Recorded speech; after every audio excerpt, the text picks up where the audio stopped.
So I just wanted to make a quick video of a little project I've done, which is taking these cheap eBay brushless gimbals. Well, I call them eBay, but they're just Chinese brushless gimbals. Which I bought one a year and a half ago for the quadcopter, which I've used a fair bit, and it works brilliantly. But the prices come right down, so they're now about £29 delivered, which is like $50. So I thought I'd get another one. As they come, they're mounted, the camera sits underneath the frame. So all I did was I've just swapped, just undone the bolts on this arm and just swiveled it round forward, so now the camera sticks out in front. So this means that when you tilt up and down, you don't get the frame in the top of the shot. So then it comes, I mean, it's advertised as a GoPro gimbal, but obviously we've got these the SJ4000 and the Xiaomi YI, which are these cheap GoPro clones, which a lot of people are using. So I wanted to try if they would work with that. Now the GoPro fits straight into this Velcro mount really easily, and the strap actually fits in front and behind it. I think you can just about see the slot there. So and obviously it works perfectly with the GoPro. What I found with the YI is the lens is slightly thicker than the GoPro lens, just by half a millimetre or so.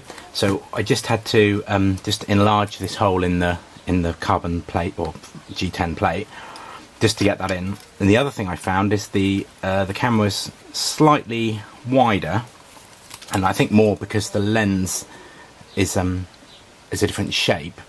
You have to unthread the strap from the back slot to get this to sit down tightly. If the camera isn't snug on that camera bar, if there's any play at all, then the gimbal will vibrate and you'll get a buzzing noise. So that it's not a fault with the gimbal, it's just the mounting needs to be really snug. So yeah, so if I just mount this up now, and you really have to get it firmly down on this strap, so it's really important to give it some good tension. There we go. And what you need is the camera to be snug on the strap so it can't move around. And then secondly, you need to just make sure it balances. So if you just slide it up and down the camera bar, just so that it roughly balances, that's fine. Side to side I'm talking about. And the other thing I've done, which you don't have to, is when this came, the sensor was mounted on the hinge, what I call the hinge side. And what that meant is when the cable was plugged in, it would foul on this bar. So if you're having the camera flat, it's no problem at all. But if you want to tilt it down, you could only tilt it about 45 degrees before it would hit. So to get around that, I've just extended the wire slightly and mounted the sensor on the opposite side of the bar, and then that can tilt all the way down. And then the other thing I've done, I've screwed this to this is a paint brush holder for a decorator's pole. So it's got a thread here, so you can attach a handle to it. I've got a short handle and a long handle. I've also put a power switch in just for neatness, so you don't have to plug the battery in and out. The battery is a little 3S850 milliamp lipo that just sits in there very neatly. And then lastly, I've added a servo tester, and that is so I can, if I fire this up, I can tilt the camera. So if I just turn this on,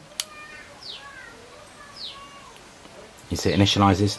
Now that dial I've got here will adjust the angle of the camera, so I can point it down or flat or up slightly. Now obviously normally you're going to point it flat, so but it means that if you want to do a tilt shot, you can just do it easily while it's on the gimbal. So yeah, so that shows that's working. So yeah, so that works fine with the Xiaomi YI. You can obviously use the Wi-Fi on the YI so you can see what you're recording with a little bit of lag. I just turn that off. You can also mount up the SJ4000, which has a slightly smaller lens than the GoPro, so you don't have to adjust the mount strap for that, but it is slightly deeper, so you do have to run that strap around the outside the slot again. But again, that's not a difficult thing to do. Again, just make sure it's really snugly firm pulled up so that there's no play on the bar.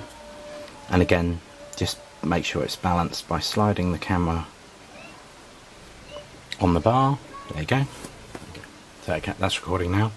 So again, if I just turn it on, it'll just initialize. And there you go. So that's now stabilising the camera.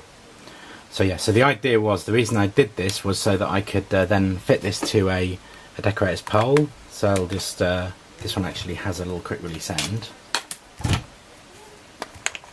So I can just screw that in there. And then I can just clip this pole on. And then I can use this handheld. This extends to 4 feet. But I also have a much longer 5 metre pole, which is 15 feet, just over. Which I've been using outside, so I'll put some video up of that. Hope that's useful.